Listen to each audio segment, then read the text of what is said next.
amin. Tepuk tangan yang meriah untuk kemuliaan Raja kita. Silakan duduk kembali.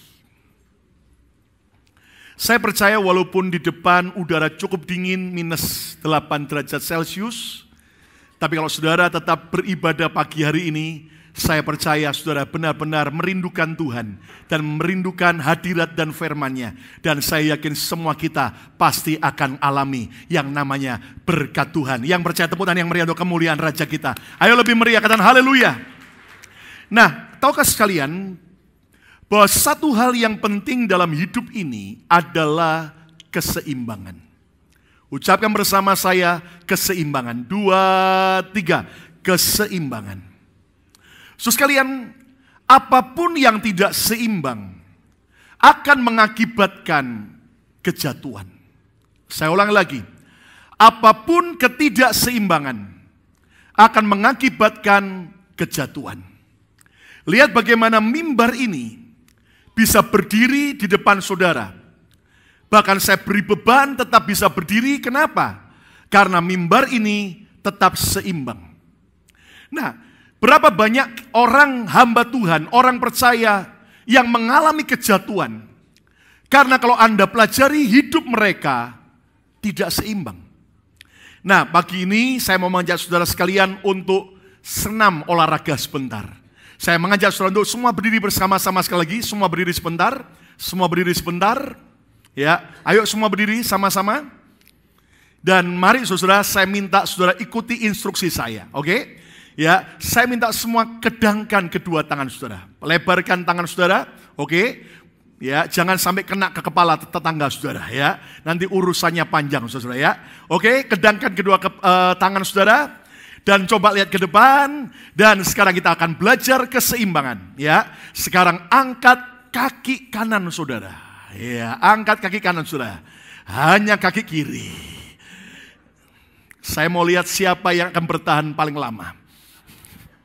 Belajar keseimbangan, ayo terus. Oke, wow, rupanya semua jemaat pandai jaga keseimbangan. Tepuk tangan yang meriah untuk kemuliaan nama Tuhan. Haleluya. Ya. Sekarang boleh duduk kembali saudara ya, boleh duduk kembali. Puji Tuhan. Nah, keseimbangan itu harus kita jaga. Keseimbangan harus kita perhatikan. Kenapa? Karena apapun yang tidak seimbang dalam hidup ini akan berakibat kejatuhan. Apapun yang tidak seimbang akan membawa kepada sebuah ekstrim yang salah. Nah, coba lihat bagaimana pembelajaran yang sedang dialami oleh saudara kita di Indonesia. Ketika Raja Salman dari Arab Saudi datang, akhirnya membuka mata daripada saudara kita yang selama ini terlalu fanatik, yang memaksakan gaya hidup mereka supaya semua orang harus ngikuti mereka. Nah, saya berharap saudaraku, akhirnya kedatangan Raja Salman membuka sebuah wawasan bahwa ternyata sebagai bangsa Indonesia, kita harus belajar toleransi dengan agama-agama lain dan suku-suku yang lain. Kenapa? Karena kita percaya bahwa saudaraku, hidup ini harus belajar untuk toleransi. Yang setuju katakan amin. Akhirnya begitu kaget ketika putri daripada Raja Salman, daripada Arab Saudi, ternyata tidak pakai hijab, ya kan? Dan membuat orang Indonesia kemudian mulai belajar bahwa, saudaraku, kita harus belajar bahwa dalam hidup ini, kita harus belajar untuk seimbang. Kenapa? Karena apapun yang tidak seimbang akan membawa kepada sebuah ekstrim yang salah. Saudara lihat bagaimana kalau sampai ada sebuah pengajaran firman, yang kemudian berkata, itu ayat yang lain sudah nggak usah lagi dipakai. Hanya ayat ini aja yang dipakai. Karena itu adalah ayat-ayat yang mendukung ajarannya. Jelas akhirnya itu pelajaran akan tidak seimbang. Karena mencoba menyisikan kebenaran Alkitab yang lain. Dan hanya mengambil satu kebenaran. Dan akan menjadi sebuah ekstrim yang salah. Itu sebabnya di gereja ini kita ajarkan dari perjanjian lama, perjanjian baru. Dan kita mau seimbang di dalam Tuhan. Yang percaya tepuk tangan yang meriah untuk kemuliaan nama Tuhan. Kata amin, syukur. Ayo lebih meriah bagi Tuhan kita, amin. Nah, apapun yang tidak seimbang pasti akan menjadi kesaksian yang buruk. Saudara, sebagai gembala saya jujur terima seringkali kesaksian yang baik, Tetapi juga terkadang ada orang bilang begini, Pak, itu loh Pak, anak saya di gereja, aktif pelayanan. Wah, kalau nyanyi semangat Pak. Tapi anak saya kalau di rumah Pak, kurang ngajarnya bukan main sama orang tua. Nah, jelas itu berarti tidak seimbang. Ada seorang suami komplain, Pak, istri saya Pak, waduh Pak, kalau di gereja doanya kenceng, nyanyinya semangat, nangis-nangis Pak kalau di gereja. Tapi Pak, kalau di rumah Pak, aduh suami dianiaya Pak. Aduh, istri saya nggak mau tunduk sama suami. Nah, jelas bahwa ketidakseimbangan akan menjadi kesaksian yang buruk. Berapa lagi ada istri yang mengeluh, Pak, suami saya Pak, kalau terima tamu Pak, ramah sama orang lain, senyum Pak. Tapi Pak, kalau di rumah Pak, sama istri sama anak, galaknya bukan main, tukang marah-marah. Nah, jelas itu adalah ketidakseimbangan. Nah, saudara sekalian, Tuhan Yesus mengajar agar kita hidup dalam keseimbangan. Kata bersama saya, Yesus mengajarkan keseimbangan. 2, 3. Yesus mengajarkan apa? Keseimbangan. Mari kita lihat sebuah ayat yang terkenal sebagai buktinya. Matius 11 ayat 28 sampai ayat 30. Matius 11 ayat 28 sampai ayat yang ke-30. Yuk kita akan baca bersama-sama ayat yang terkenal ini. Semua baca keras dengan suara nyaring. 2, 3. Marilah kepadaku semua yang letih lesu dan apa? Berbeban berat. Terus, aku akan memberi kelegaan kepadamu. Siapa yang mau hidup dalam kelegaan dari Tuhan? Lambaikan tangan saudara. Katakan bersama saya mau Tuhan. 2, 3, saya mau. Lihat ayat 29. Yesus berkata apa? Pikulah kuk yang kupasang dan belajarlah padaku. Kenapa? Karena aku Yesus lemah lembut dan apa? Rendah hati. Terus, dan jiwamu akan mendapat apa? Ketenangan. Siapa mau hidup tenang? Katakan haleluya. Ayat 30. Mari baca sama-sama. 2, 3. Sebab kuk yang kupasang itu apa? Enak. Dan bebanku pun apa? Ringan. Nah, ayat ini seringkali kita artikan bahwa kalau kita ikut Yesus, maka berarti kita tidak lagi punya beban masalah. Kita tidak lagi punya beban tanggung jawab. Nah, saya mau tanya sama saudara jujur. Apakah sejak kita percaya Yesus, kita tetap punya beban masalah? Tetap enggak? Halo? Tetap. Apakah setelah kita percaya Yesus, kita punya beban tanggung jawab? Tetap atau tidak? Tetap. Nah, tetapi ternyata, mengapa ada orang hidupnya penuh dengan letih lesu? Kenapa orang banyak berbeban berat? Karena ternyata mereka selain tidak datang pada Yesus, tetapi seringkali menghadapi persoalan, menghadapi tanggung jawab secara tidak seimbang. Nah, Anda bisa bayangkan, kalau Anda memikul sebuah beban, tapi cara memikul Anda nggak seimbang, cara memikul Anda salah, akibatnya apa? Langsung pinggang bermasalah, betul nggak saudaraku? Langsung kemudian badan sakit semua, dan terasa berat. Kenapa? Karena saudara yaitu tidak seimbang memikul beban tersebut. Nah, Yesus berkata, pikulah kuk yang kupasang. Berarti begini, sejak ikut Yesus, kita tetap punya beban. Kita tetap punya tanggung jawab. Kita tetap punya yang namanya sebuah kuk yang harus dipikul. Tapi kalau kita ikut Yesus, belajar dari bagaimana cara Yesus memikul kuk, maka kuk itu akan jadi enak dan jadi ringan. Harusnya dari ayat ini kita belajar, nggak boleh lagi ada orang Kristen yang susah, nggak boleh lagi ada orang Kristen yang stres, nggak boleh lagi ada orang Kristen berkata, nggak kuat aku Tuhan. Tapi harusnya semua orang Kristen akan hidup dalam sukacita. Tepuk tangan yang meriah untuk kemuliaan nama Tuhan. Katakan amin. Nah, pikulah kuk yang kupasang. Mari kita belajar. Kuk ini bicara apa? Kuk ini adalah gambaran, tayangkan, seperti sepasang lembu yang ternyata memikul gandar kayu, saudara. Dan dua lembu ini memikul gandar kayu atau kuk yang berat itu harus seimbang. Sehingga kuk yang dipikul itu bisa, saudaraku, terasa ringan dan terasa enak, dan akhirnya bisa berjalan dengan baik. Nah, perhatikan bahwa Yesus berkata, pikulah kuk yang kupasang. Ini bicara Yesus yang mengajar agar kita hidup seimbang. Kita menghadapi realita hidup, masalah, beban, tanggung jawab, baik masalah keluarga, masalah ekonomi, masalah kerjaan, masalah pelayanan, masalah apapun juga, tapi jadi ringan dan enak. Kalau apa? Kalau saya dan saudara ngerti bagaimana cara hidup dalam keseimbangan. Yang setuju katakan amin. Lihat, tinggi badan lembu itu harus seimbang satu dengan yang lain. Kalau yang satu lebih tinggi, yang satu lebih pendek, gandarnya, kuknya akan berat sebelah. Akibatnya apa? Berat. Gerak langkah sepasang lembu juga harus searah dan berjalan dengan baik. Supaya apa? Beban kuk itu jadi ringan. Bahkan kekuatan lembu itu harus seimbang. Yang satu mau jalan, yang satu udah kecapean mau berhenti. Akibatnya berat. Nah, saudara sekalian, seperti Raja Wali bisa terbang. Kenapa? Kedua sayapnya seimbang. Seperti pesawat terbang bisa take off dan terbang. Kenapa? Karena kedua sayapnya seimbang.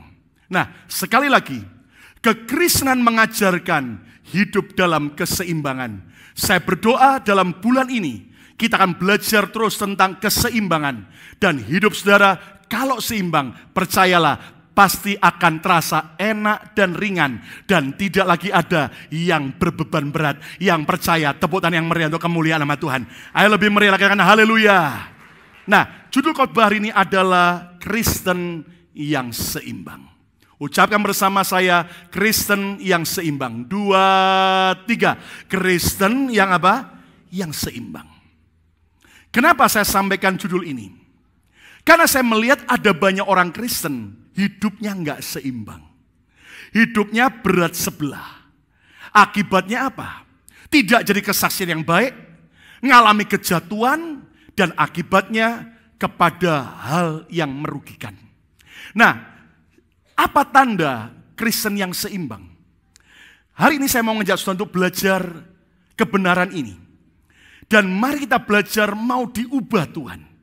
Kenapa? Percayalah, jika mulai hari ini kita belajar memikul apapun dalam hidup kita secara seimbang, pasti hasilnya adalah mujizat demi mujizat. Tepuk tangan yang meriah untuk kemuliaan nama Tuhan. Katakan amin, saudaraku. Nah, apa tanda Kristen yang seimbang? Yang pertama, seimbang antara iman dan logika. Seimbang antara iman dan logika.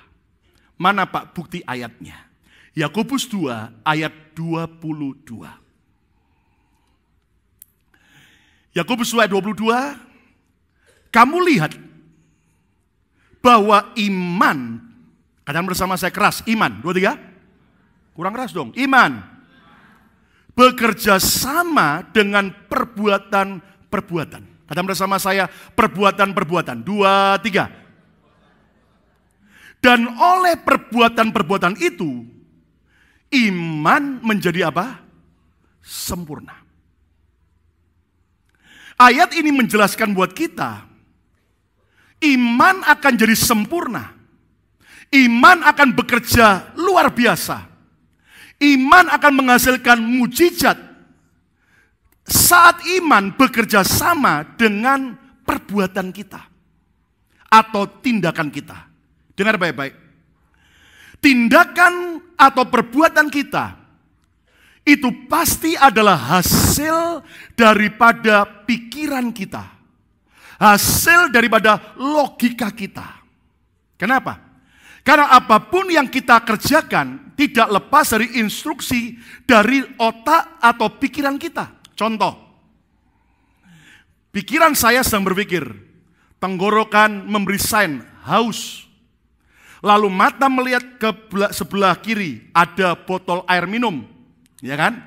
Nah, lalu pikiran saya berkata kepada tangan kiri saya, maju, ambil botol itu. Lalu kemudian tangan kanan diperintahkan oleh pikiran saya, ambil penutupnya, buka. Ya kan? Lalu kemudian Tangan kiri dekatkan kepada mulut. Mulut buka yang lebar. Lidah nikmati.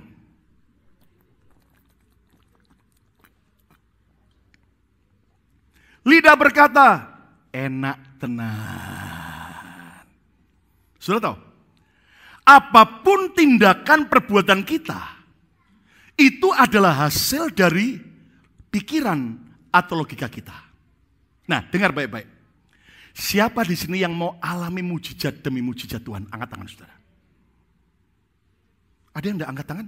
Siapa mau alami mujizat demi mujizat dari Tuhan? Angkat tangan saudara. Ayo tepuk tangan yang meriah untuk kemuliaan Raja kita. Jadi saudaraku, kita harus seimbang antara iman dan logika. Nah, seringkali persoalannya begini. Iman kita dengan logika kita nggak selaras, nggak kerjasama, tetapi malah bertentangan. Ya toh, fight each other, tentang, berlawanan. Nah, malah akibatnya apa? Nggak jadi apa-apa. Nah, Alkitab tadi berkata bahwa iman itu akan sempurna, akan bekerja kalau bekerja sama dengan apa? Logika kita. Nah, gini saudaraku. Memang seringkali yang menghalangi iman itu apa? Logika kita. Tapi bukan berarti setelah begitu, kalau gitu saya nggak perlu pakai pikiran. Saya nggak perlu pakai logika. Makanya banyak orang Kristen itu sudah otaknya masih orisinil. Kenapa? Jarang dipakai. No. Menurut saya, kekristenan tidak membuat kita jadi orang yang tanpa pakai logika. Tapi, saudaraku, hati-hati jangan sampai logika kita menghalangi kita beriman. Nah, sebuah pepatah bilang begini, logika membawa kita kepada A, B, C, dan D. Tetapi iman akan membawa kita kemana-mana. Ulangi lagi. Logika akan membawa kita kepada A, B, C, dan D.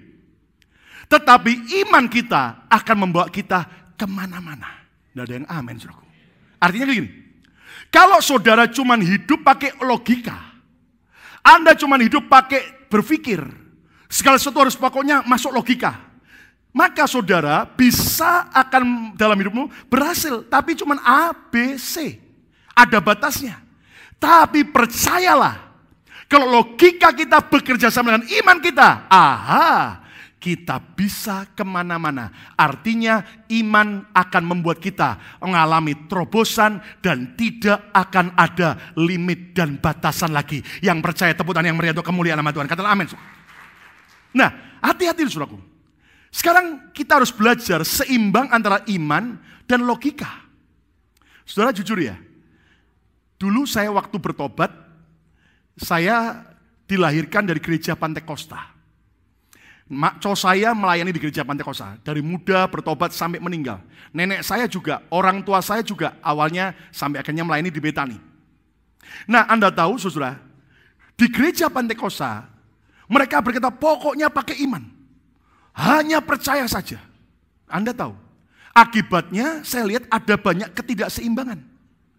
Dan banyak orang akibatnya cuma iman tanpa ngitung. Contoh, saya percaya pokoknya saya akan sukses dalam usaha membuka restoran. Tapi nggak pakai logika. Nggak ngitung bagaimana cara masak yang baik. Bagaimana cara ngatur izinnya. Pokoknya dengan iman, percaya pasti akan rame. Tanpa ngitung. Akibatnya apa? Nggak seimbang, rusak.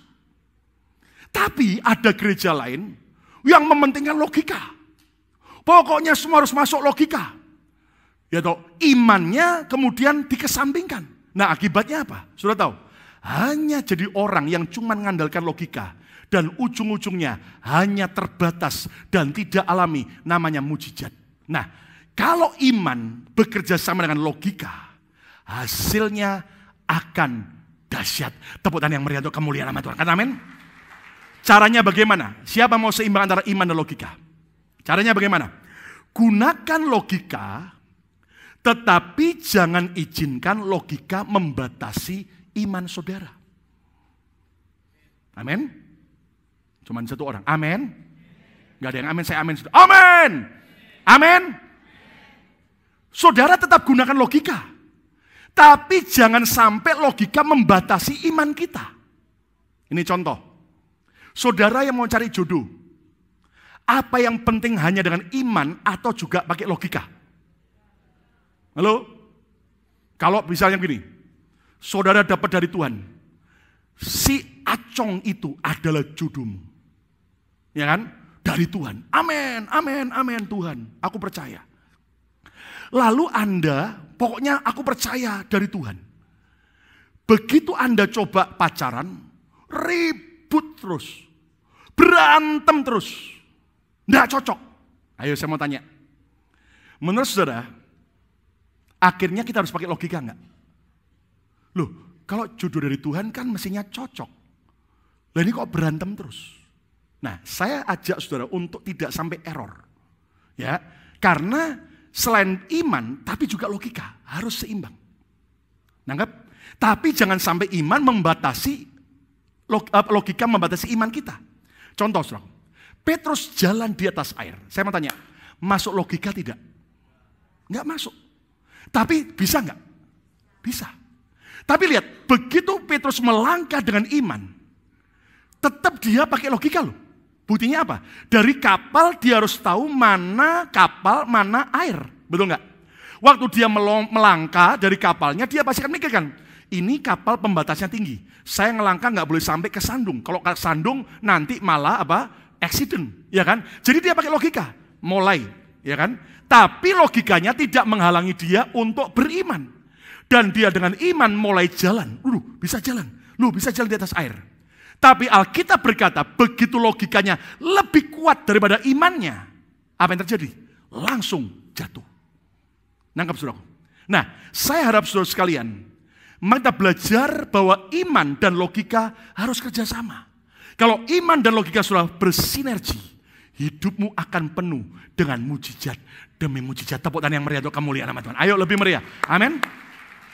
Saudara, Desember 2006, gedung di atas bengkel mobil yang kita sewa untuk kebaktian terbakar habis. Saudara, secara logika saya hopeless. Tetapi saya tidak mau logika saya membatasi. Saya terus beriman. Pasti ada rencana Tuhan yang baik. Lalu saya bilang pada pemilik bengkel, sudah habis kebakaran nih. Ayo kita beli gedungmu dalam kondisi habis kebakaran, harganya sama dengan yang kita pernah tawar. Akhirnya pemilik bengkel berkata, maaf pastor, kami nggak jual karena kami masih mau terus usaha bengkel mobil. Sudah tahu? Akhirnya kita kembali mau beli gedung ini. Nah ternyata gedung ini sudah dibeli orang. Sudah dibeli sebuah perusahaan dan diberi down payment 20.000 US dollar. Dan ternyata Anda tahu saudaraku, itu Desember 2006. Waduh, sudah laku. Waduh, saya lemes. Lalu saya tanya sama realtornya, kapan closingnya? Akhir Desember 2006. Masih ada waktu. Sudah tahu apa yang terjadi? Logika berkata, tidak mungkin. Iman berkata, bagi Tuhan tidak ada perkara mustahil. Hampir tiap hari saya dan istri lewat gedung ini di dalam mobil. Beberapa teman yang lain saya juga imbau untuk lakukan yang sama. Anda tahu, di depan gedung ini dari dalam mobil kami berdoa, Tuhan kami mohon ampun kalau sampai kami buat keputusan yang salah. Tidak jadi beli gedung ini awalnya, mau beli gedung yang Juniper. Tapi kami minta kesempatan kedua Tuhan. Dalam nama Yesus, Tuhan biar kau batalkan calon pembelinya. Supaya bisa jadi gereja dalam nama Yesus. Anda tahu, logika berkata, tidak mungkin. Karena kalau orang sudah kasih uang muka 20.000, dan kalau dia batalkan, uang mukanya hilang. Tidak bisa kembali. Anda tahu apa terjadi? Pokoknya iman percaya. Logika berkata tidak ada yang mustahil. Jangan batasi. Tuhan bekerja, tidak ada yang mustahil. Anda tahu tiap hari lakukan itu. Ternyata Anda mengerti, di awal Januari 2007, realtor memberitahu kami, Pak, gedung Broad Street itu dijual lagi. Saya kata, dijual lagi? Kenapa? Karena rupanya calon pembelinya itu kongsi dagangnya ribut sendiri, berantem, terus nggak jadi, batal. Dan Anda tahu, saya bilang, yes dalam nama Yesus. Anda tahu, langsung kita ajukan penawaran Januari 2007. Mintanya awalnya 2,1 juta US dollar. Tawar-menawar bla bla bla bla bla bla. Puji Tuhan Agustus 2007. Akhirnya kita buat sebuah kesepakatan 1,8 juta US dollar. Dan gedung ini hari ini jadi gereja. Nah, persoalan berikutnya. Setelah kita mengurus izin, ternyata biaya renovasi membengkak. Dan Anda tahu, kami butuh biaya besar. Ternyata Anda tahu, 2007 pas krisis ekonomi parah di Amerika. Banyak rumah-rumah di foreclosure. Logika berkata, lu lihat, mau membangun gedung gereja, lagi krismon. Iman berkata dalam nama Yesus, tidak ada yang mustahil. Cuma 2 orang. Amin. Apa yang terjadi? Saya belajar berkata pada pikiran saya, logika saya. Memang secara manusia krisis. Tapi bagi Tuhan tidak ada yang mustahil. Dan yang ajaib, Tuhan kemudian memberi janji. Di tengah krisis aku akan nyatakan mujizatku. Dan puji Tuhan, saudara, ternyata oleh kemurahan Tuhan, di tengah krisis gedung ini selesai renovasi. Tepuk tangan yang meriah untuk kemuliaan. Amin. Mujizat demi mujizat terjadi. Dan yang ajaib, lebih dari 3 tahun yang lalu, gedung ini sudah bebas hutang. Tidak ada hutang sama sekali. Nah, yang saya mau katakan sama saudara sekalian, kalau kita tidak mau menundukkan logika kita untuk belajar percaya, hati-hati, itu masa lalu. Karena kekristenan yang seimbang harus seimbang antara iman dan logika. Yang kedua, apa tanda Kristen yang seimbang? Yang kedua, seimbang antara roh dan jiwa. Ucapkan bersama saya keras, seimbang antara roh dan jiwa. 2, 3. Seimbang antara roh dan apa? Dan jiwa. Lihat dalam 1 Tesalonika pasal 5 ayat 23. 1 Tesalonika 5 ayat 23.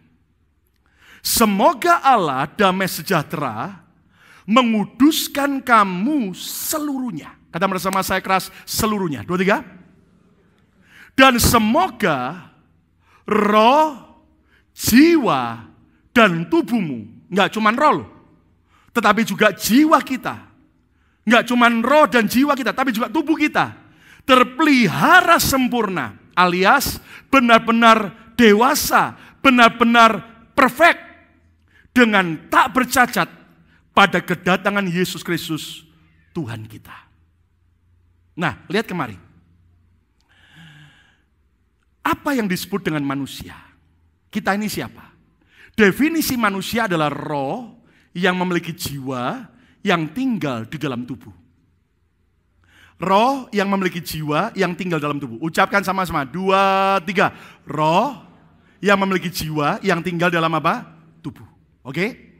Nah, roh kita adalah apa? Kesadaran Tuhan itu ada. Sadar kita perlu Tuhan. Siapa di sini yang sadar kita perlu Tuhan? Angkat tangan. Oke, berarti Anda punya roh. Oke? Jiwa kita itu apa? Pikiran kita, perasaan kita, kemauan kita, kehendak kita. Saudara punya pikiran, Anda punya kehendak, Anda punya kemauan, itu jiwa. Oke? Tubuh itu adalah badan ini. Coba semua tolong Anda cubit jari Anda, jangan orang lain, jari sendiri. Sakit nggak? Kalau sudah nggak sakit, berarti ada roh gentayangan di tempat ini. Oke? Nah, gini. Tuhan mau mengajar kekristenan nggak cuman kuat di roh, tapi jiwa kita juga harus kuat. Itu seimbang. Nah, dengar baik-baik. Bagaimana Pak supaya roh saya kuat? Roh saya nggak lemah. Supaya saya nggak kering rohani saya, tapi roh saya kuat. Jelas Alkitab berkata, beri makan roh saudara dengan firman. Saudara, kemudian Alkitab berkata, banyak berdoa dalam bahasa roh. Karena ketika Anda lemah roh Anda, bahasa roh, ya takalalala, maka roh Anda dibangunkan. Sesuai dengan 1 Korintus pasal yang ke-14 ayat yang keempat. Nah, tetapi saudaraku, jangan cuman kuat di roh. Jiwanya, karakternya, sifatnya lemah. Nah, ini yang akhirnya menjadi persoalan. Sehingga tidak seimbang. Nah, saudara, bangun manusia roh kuat, tapi jiwa kita juga harus kuat.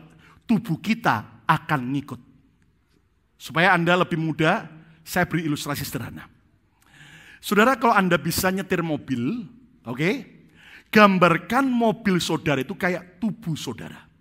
Oke, kata bersama saya, mobil seperti tubuh saya. 2, 3, mobil seperti apa? Tubuh saudara. Nah, mobil itu bisa kemana? Tergantung apa? Di mobil itu ada mesinnya. Oke, mesin itu punya tenaga untuk apa? Untuk menggerakkan mobil. Nah, mesin mobil gambaran apa? Gambaran jiwa kita.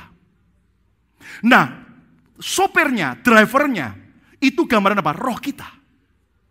Nah, kekristenan mengajar, ketika roh kita dikuatkan, lahir baru, born again, terima Yesus, bertobat, roh kita menyala-nyala, kita penuh Roh Kudus, penerima firman, roh kita berkobar-kobar. Nah, persoalannya, Anda harus bisa menggerakkan mesin jiwa kita. Jiwa kita mulai bergerak, lalu Anda mulai perintahkan mobil. Anda mulai drive dan akan nyampe ke tujuan. Dengar baik-baik. Banyak orang Kristen gak seimbang antara roh dan jiwanya. Contoh gini. Saudara, bagaimana Anda bisa mengaplikasikan setiap firman? Anda hari Minggu dengar khotbah. Oh, harus mengampuni. Orang Kristen gak boleh simpan dendam. Ayo, roh Anda bilang, amin, saya mau ngampuni. Jiwa Anda ngomong apa? Kok enak. Loh, ya Pak ya? Ya Pak ya? Saya suruh ngampuni, nehi. Ya kan? Kalau dia minta ampun, oke. Kalau dia gak minta ampun, saya tidak akan pernah mengampuni. 1, 2, 3. Nah, jiwa Anda menentang roh Anda. Nah, saudara sekalian, kalau saudara mau jadi Kristen seimbang, jiwa ini harus seimbang. Ngikut dengan apa yang roh katakan kayak tadi. Anda drive mau ke Canaton, maka mesin harus gerak. Dan kemudian apa? Membawa tubuh ini untuk apa? Mobil ini ke Canaton. Dan jangan lupa kalau Anda ke Canaton, undang gembala saudara. Nangkep ya? Nangkep ya? Oke. Nah, saudaraku, caranya gimana supaya roh dan jiwa ini seimbang?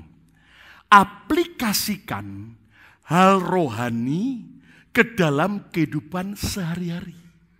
Oke? Nah, ini tugas setiap kita. Saudara harus bisa aplikasikan. Kata bersama saya, aplikasikan. 2, 3. Saudara dan saya harus bisa mempraktekkan bagaimana rohani kita yang diberkati, yang kuat, bisa mengubah karakter kita yang jelek, bisa mengubah sifat kita yang gampang marah, bisa membuat kita yang suka judi untuk berhenti judi, ya. Itu berarti apa? Roh Anda bisa mempengaruhi jiwa. Kayak tadi mobil, mulai kita yang ngedrive, bukan mobil yang membawa kita kemana, kita yang harus ngedrive. Yang setuju dengan amin. Roh kita harus mengendalikan, bukan kita terbawa perasaan, bukan kita larut pada jiwa, kita harus mengemudikan. Dan jiwa kita harus ikut dan tunduk kepada rohani kita. Tepuk tangan yang meriah untuk kemuliaan nama Tuhan. Katakan amin. Nah, contoh lagi. Berapa banyak orang begini? Kok di gereja, aduh seneng loh saya. Seneng, kenapa? Waduh, kena pujian penyembahan, kena khotbah, aduh khotbahnya bagus ya, aduh khotbahnya membangun ya. Nah, tapi kemudian pulang sampai rumah, nggak berubah-berubah. Kerja tetap jahat, suka berantemnya tetap jalan, gosipnya jalan terus. Nanti ujung-ujungnya yang disalahkan siapa? Itukah gereja BMC? Itu diajarin apa sih? Jemaatnya kok jahat? Loh, padahal setahu saya di mimbar ini enggak pernah kita ngajar jahatlah sama orang lain. Saya selalu ngajar baiklah sama orang. Nah, kalau orang masih tetap jahat, yang salah siapa? Hah? Lalu yang salah siapa? Pak Lukas. Dari mimbar ini kita ajarkan hidup kudus, tidak boleh selingkuh. Tidak boleh berzina. Nah, tapi semua tergantung siapa? Setiap kita. Apakah yang rohani itu bisa kita praktekkan sampai jadi kenyataan? Nah, ini persoalannya, saudaraku. Saudara, bagaimana firman yang kita terima bisa kita terapkan dalam keluarga? Ini contoh. Berapa banyak suami mengeluh sama saya begini, Pak, isi saya Pak, kalau masalah rohani, bagus. Rajin baca Alkitab, rajin berdoa. Bahasa rohnya kenceng Pak. Sampai saya dengar aja merinding-merinding Pak. Terus, tapi Pak, isi saya Pak yang rohani itu Pak, egoisnya bukan main. Jarang perhatikan suami. Sampai-sampai katanya ada seorang istri datang ke kantor polisi. Lapor sama polisi. Pak polisi, suami saya hilang. Loh, suami ibu hilang? Iya Pak. Tolong Pak dicarikan suami saya Pak. Sampai ketemu Pak. Karena saya sudah sadar Pak, saya tidak bisa hidup tanpa suami saya. Si polisi kaget, ibu mesra banget. Lalu suami tanya, Bu, suami ibu kapan hilangnya? 2 minggu yang lalu. Hah? 2 minggu yang lalu?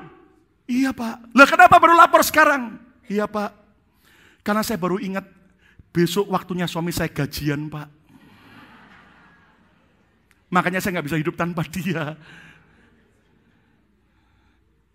Rumah tangga ribut kenapa? Di gereja diajar mengampuni.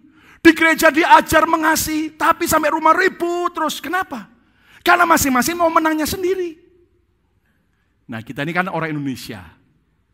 Bangsa kita kan sudah merdeka 72 tahun.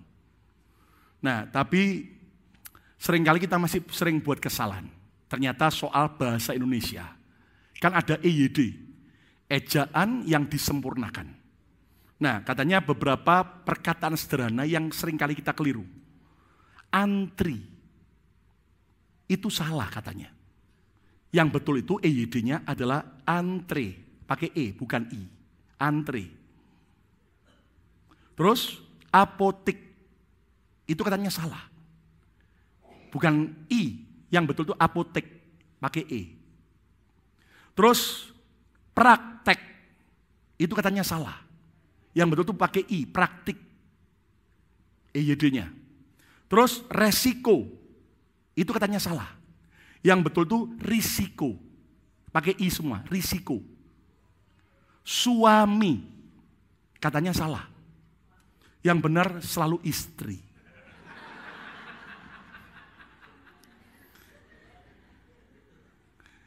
Nah, bagaimana kita bisa mempraktekkan, mengaplikasikan yang rohani itu jadi jasmani? Ini penting. Nah, caranya adalah, saudaraku, mari kita belajar jiwa kita ini harus kita tundukkan. Kamu harus taat firman. Kamu harus taat firman. Supaya apa? Ayo kamu lakukan firman. Kalau semua kita mulai hari ini nanti pulang, praktek firman. Percaya semua akan jadi kesaksian yang luar biasa. Philadelphia dimenangkan untuk kemuliaan nama Tuhan. Tepuk tangan yang meriah untuk kemuliaan. Amin. Yang ketiga, tanda Kristen yang seimbang. Seimbang antara doa dan usaha. Ayo, saya mau tanya sama saudara. Doa sama usaha yang lebih penting yang mana? Hah? Kedua-duanya. Mana Pak ayatnya? Mari kita lihat Yeremia 29 ayat 7. Usahakanlah kesejahteraan kota di mana kamu aku buang. Ada kata usahakanlah. Ucapkan bersama saya, usahakanlah. 2, 3. Ya, ada usaha kita. Ada yang harus kita lakukan, usaha. Dan berdoalah. Ada kata berdoalah. Enggak cuman berdoalah, enggak cuman usahakanlah, tapi ada usahakanlah dan apa? Berdoalah untuk kota itu kepada Tuhan. Sebab kesejahteraannya adalah kesejahteraanmu. Kalau Anda mau kota Philadelphia dan kota dimanapun kita tinggal menjadi kota yang sejahtera, bukan cuma berdoa bagi kota, tapi kita harus mengusahakan. Yang setuju katakan amin. Nah, dari ayat ini kita bisa belajar, Tuhan mau mengajar antara doa dan usaha harus seimbang. Caranya gimana Pak? Libatkan Tuhan dalam setiap usaha kita. Libatkan Tuhan, tayangkan, dalam setiap usaha kita. Di mana saya dan saudara ya harus belajar untuk sungguh-sungguh, nggak cuman usaha kerja keras tanpa doa, tetapi saudara juga harus punya apa? Sebuah doa. Dan mari kita belajar bahwa libatkan Tuhan dalam setiap usaha kita. Bicara apa? Nggak cuman berdoa, tapi juga harus usaha. Ini contoh. Zaman Yesus ada wanita sakit pendarahan 12 tahun. Saudara bisa bayangkan sekurus apa wanita ini? Saya yakin nggak mungkin gemuk. Karena bleeding terus 12 tahun. Alkitab berkata dia sudah pergi ke berbagai tabib atau dokter. Tapi nol. Sampai dalam keadaan sudah 12 tahun hopeless. Barulah dia dengar tentang Yesus. Dan dia mulai berdoa. Asalku jama jubah Yesus, aku pasti sembuh. Lalu dia melangkah dengan iman. Dan waktu dia pegang jubah Yesus, ada kuasa Yesus mengalir. Dan dia sembuh. Nah, saudara sekalian, lihat bahwa doa itu besar kuasanya. Ulang lagi, doa itu besar kuasanya. Dan Anda harus tahu, doa memang besar kuasanya, tapi harus disertai usaha kita. Nah, wanita ini ke dokter, andalkan dokter, tanpa berdoa, tidak terjadi apa-apa. Tapi yang betul adalah apa? Kekristenan tidak membuat kita anti dokter. Tidak ada yang amin. Kekristenan tidak membuat kita anti kedokteran. Amin. Maaf ya, ada orang itu nggak seimbang.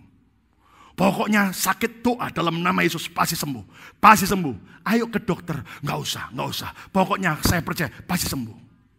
Sudah ingat beberapa minggu yang lalu kita dengar ada orang Indonesia meninggal di rumah. Sudah diajak oleh tuan rumahnya yang baik hati. Ayo ke dokter. Oh enggak. Akibatnya meninggal. Ternyata dicek setelah divisum. Aduh sakitnya parah. Nah, saudara sekalian itu enggak seimbang. Kekristenan tidak membuat kita anti dokter. Tetapi kekristenan tidak membuat kita mengandalkan dokter. Tetap boleh ke dokter, tapi tetap andalkan Tuhan. Bahwa Tuhanlah sang dokter dari segala dokter. Tepuk tangan yang meriah untuk kemuliaan nama Tuhan. Katakan amin. Buktinya apa? Lihat ketika 10 orang kusta di Yeriko berkata, Yesus sembuhkan aku. Yesus bilang apa? Sekarang pergi ke Yerusalem, perlihatkan dirimu kepada imam di bait suci. Nah, imam waktu itu gambaran apa? Wakil dokter. Karena dalam kitab imamat diberitahu imam itu harus memeriksa orang itu sudah sembuh dari kusta atau enggak, dari mana? Diperiksa. Kalau imam mengatakan sudah sembuh, ini putih-putih apa ya? Panu atau kusta? Ya kan? Budukan atau kusta. Nah, diperiksa sama imam. Puji Tuhan hari ini imam tidak punya tugas begitu. Kalau begitu tugas saya melihat semua yang kusta. Nah Anda tahu, setelah dicek, oh sembuh. Maka imam itu menyatakan kamu sembuh. Karena imam mewakili dokter. Nah dengar baik-baik. Saya percaya sampai hari ini Yesus bisa sembuhkan kita dari penyakit. Siapa percaya sampai hari ini masih ada mujizat kesembuhan? Siapa percaya sakit kanker, sakit apapun bisa disembuhkan Tuhan? Tepuk tangan yang meriah untuk kemuliaan nama Tuhan. Katakan haleluya. Tapi tidak boleh anti dokter. Kalau memang kita alami mujizat kesembuhan, pergi ke dokter. Untuk apa? Approve it. Buktikan bahwa itu memang betul-betul sembuh. Bukan cuma perasaan, tapi memang betul sembuh. Yang repot ini saudaraku, banyak orang Kristen sekarang ini nggak seimbang. Pokoknya doa tanpa usaha.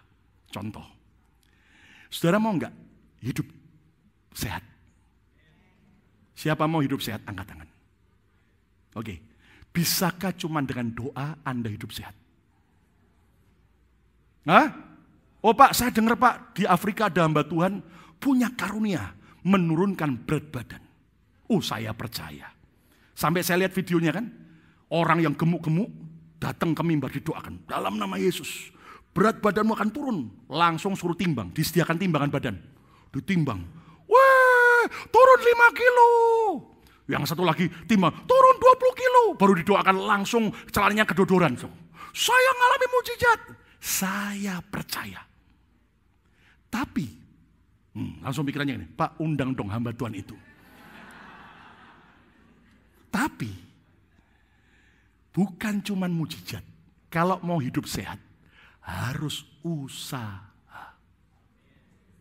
Nggak ada yang amin, amin. Contoh, siapa yang mau pingin turun berat badan? Hidup sehat, hidup sehat. Siapa mau pingin turun berat badan? Apa saudara kemudian selesai kebaktian, Pak Lukas tolong tumpang tangan saya. Saya akan doakan saudara, tapi harus usaha enggak? Usaha.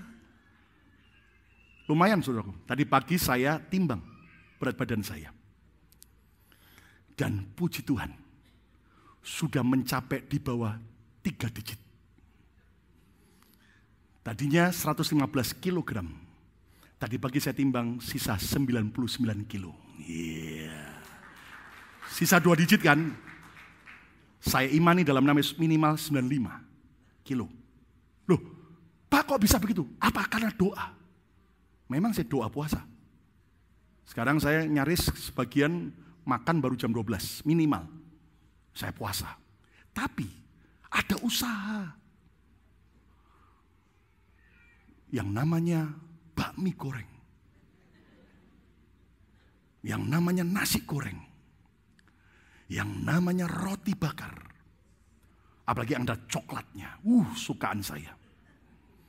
Anda tahu ada satu roti coklat Aubon Pain. Ini mestinya harus dapat komisi saya. Itu saya beli roti yang coklatnya, saya bisa sendirian habis 10 biji. Bayangin, saya buat error selama ini. Saya tidak makan nasi. Rotinya 10 biji. Bakminya berapa mangkok. Orang berkata, sami mawon. Nah, sejak akhir Desember, saya memutuskan total sehat. Jadi saudaraku, puji Tuhan. Saudara mau punya pendeta sehat? Amin. Ya kan? Nggak cuman bisa doa, harus usaha. Amin. Siapa mau punya keluarga bahagia? Oke. Harus siapakan? Didoakan, Pak. Amin. Saya percaya. Nggak cuman doa, usaha. Usahanya gimana, Pak? Berubah. Nggak suka marah lagi. Berubah, nggak egois lagi. Berubah, lebih perhatian sama keluarga. Nah, berapa banyak orang gini? Kenapa Pak ya? Sudah banyak ditumpangi tangan, baik pendeta dalam negeri, luar negeri, sampai luar angkasa Pak. Agar keluarga saya bahagia, tapi keluarga tetap kayak neraka Pak. Lah kita sendiri gak mau berusaha. Gak mau berubah. Nah, mari kita belajar. Saudaraku, ada orang yang bilang, saya mau hidup dalam kelimpahan. Siapa mau diberkati berlimpah-limpah? Apa yang saudara lakukan? Cuman doa? Selain doa, apalagi? Kerja keras. Lah mau hidup dalam kelimpahan, tapi maaf kerjanya malas-malesan. Maaf, nggak bisa manajemen uang dengan baik. Pak, tapi saya doa loh Pak sambil usaha Pak. Tapi salah tempat. Duh, doanya gimana Pak? Gini Pak, saya berdoa Pak. Dalam nama Yesus, aku percaya ada kuasa iman dan perkataan. Di dalam nama Yesus, nomor 9 keluar. Nomor 9 keluar dalam nama Yesus. Pak, nanti kalau keluar Pak, separuhnya buat gereja. Lebih berdosa lagi, saudaraku. Sampai ada orang, Pak, tolong Pak. Ini powerball saya didoakan Pak. Wah, itu parah ini, saudaraku. Nah, doa dan usaha, tapi yang sesuai firman Tuhan. Setuju, katakan amin. Satu hari ada penjual tahu di desa. Orang Kristen. Selain dia usaha buat tahu yang baik, dia sembahyang. Tuhan berkati.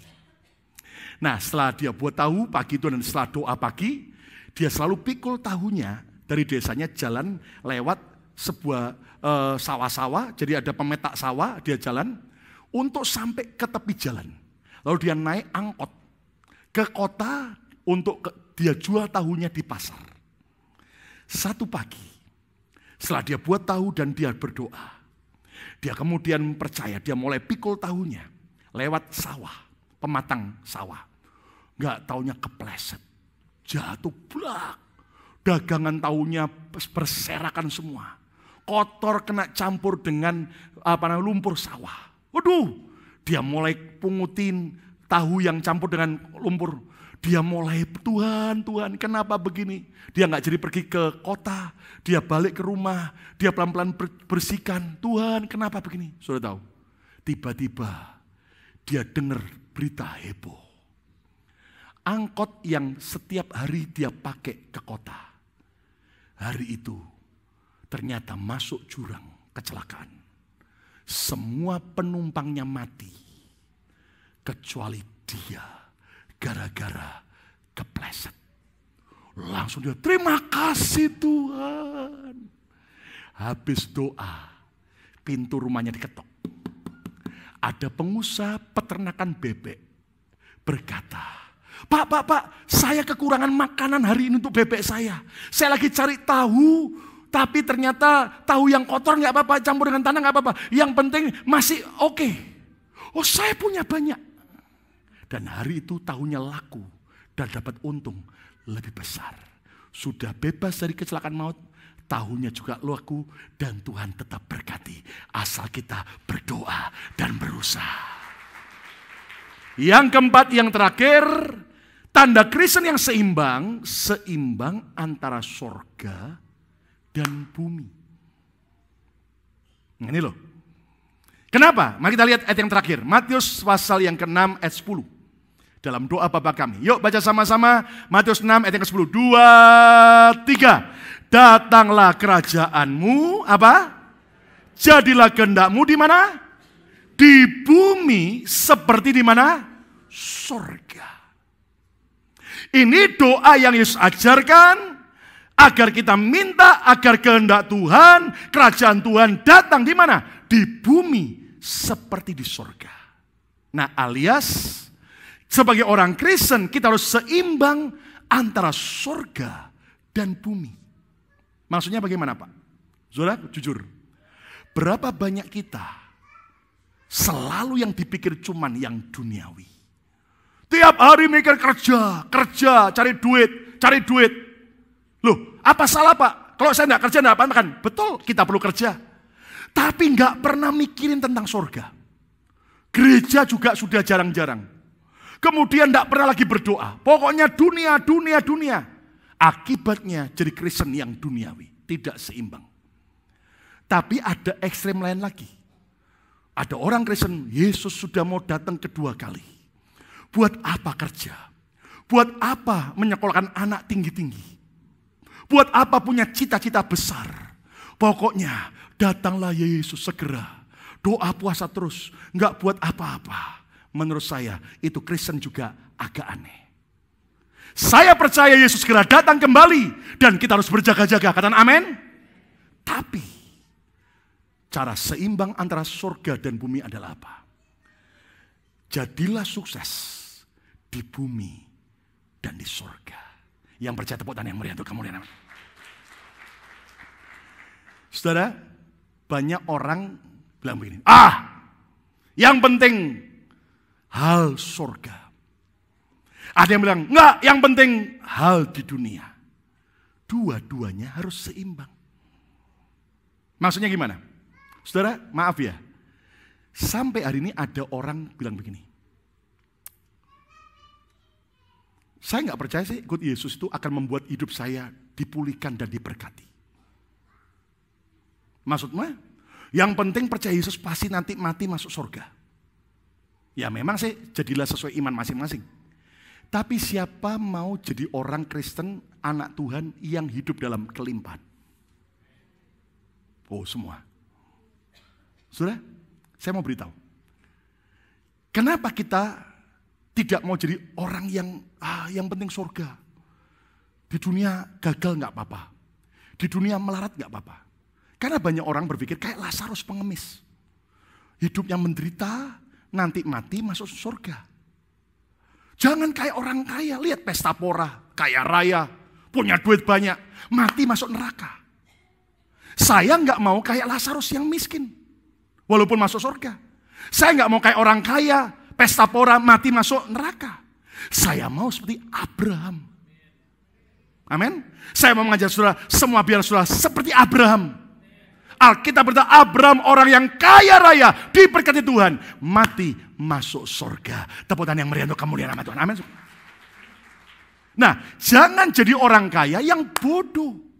Lihat Yesus berkata, orang kaya ini bodoh cuma mikirin dunia, ngumpulkan harta, memperbesar lumbung, menambah usaha dan sebagainya. Tapi begitu dia mati, Alkitab berkata apa?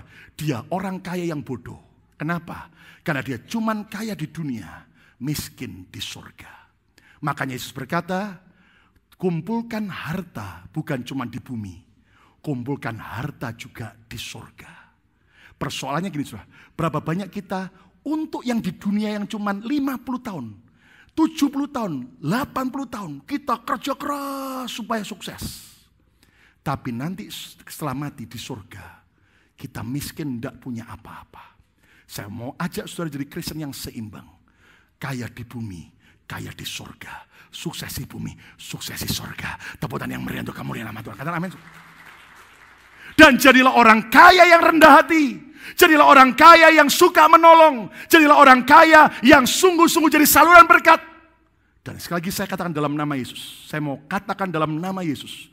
Kalau setiap kita nangkap keseimbangan ini, dari antara kita akan ada muncul pengusaha-pengusaha hebat. Orang-orang yang diberkati Tuhan luar biasa. Dan engkau akan berhasil luar biasa. Tapi ingat, engkau akan juga jadi yaitu bendahara kerajaan surga. Engkau akan support gereja. Engkau akan support pekerjaan Tuhan. Dan engkau akan jadi berkat. Dan saya yakin kalau gereja pelayanan sudah tidak ada masalah soal keuangan. Tidak ada halangan keuangan. Tapi unlimited. Itu saya yakin kerajaan surga jadi di bumi ini. Tepuk tangan yang meriah untuk kemuliaan nama Tuhan. Amin. Amin. Mau diberkati? Mau jadi saluran berkat? Puji Tuhan.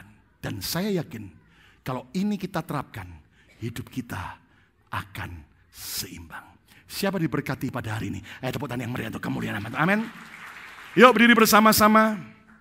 Kesimpulannya, Yesus mengajarkan hidup dalam keseimbangan. Maka jadilah orang yang seimbang setiap hari. Apa tanda Kristen yang seimbang? Seimbang antara iman dan logika. Kita tetap harus pakai logika. Yesus berkata kalau kamu membangun menara, gak cuma dengan iman. Hitung dulu anggarannya, itu logika. Ngitung dengan baik. Saudara mau jadi pengusaha, mau buka usaha, nggak cuma modal iman, hitung. Tapi jangan izinkan logikamu membatasi iman saudara. Yang kedua, seimbang antara roh dan jiwa. Nggak cuma roh kita kuat, rohani kita menyala-nyala. Bagaimana kita bisa menerapkan, mempraktekkan, mengaplikasikan yang di roh harus jadi kenyataan. Yang sujud tepuk tangan yang meriah untuk kemuliaan nama Tuhan. Amin. Bagaimana saya bisa berubah dan jadi berkat. Yang ketiga, seimbang antara doa dan usaha. Nggak cuman usaha, nanti melupakan Tuhan. Kalau sudah kepentok, sudah ke pojok, gagal, nggak ada jalan keluar, baru ingat Tuhan, Tuhan tolong, terlambat. Nggak cuman doa saja, tapi juga harus dengan usaha. Libatkan Tuhan setiap saat dalam doa, dalam setiap usaha kita. Dan yang keempat, seimbang antara surga dan bumi. Saya ajak setiap saudara, nggak cuma mikirin surga, tapi juga bagaimana Anda bisa sukses di bumi. Tapi jangan sampai Anda cuma mikir kaya di bumi, tapi di surga Anda tidak punya apa-apa. Alkitab berkata, kalau kita hidup dalam keseimbangan, kuk itu akan terasa ringan dan beban itu enak. Hidup kita kalau seimbang, pasti akan hidup dalam kebahagiaan dan kesuksesan. Yang percaya tepuk tangan yang meriah untuk kemuliaan nama Tuhan.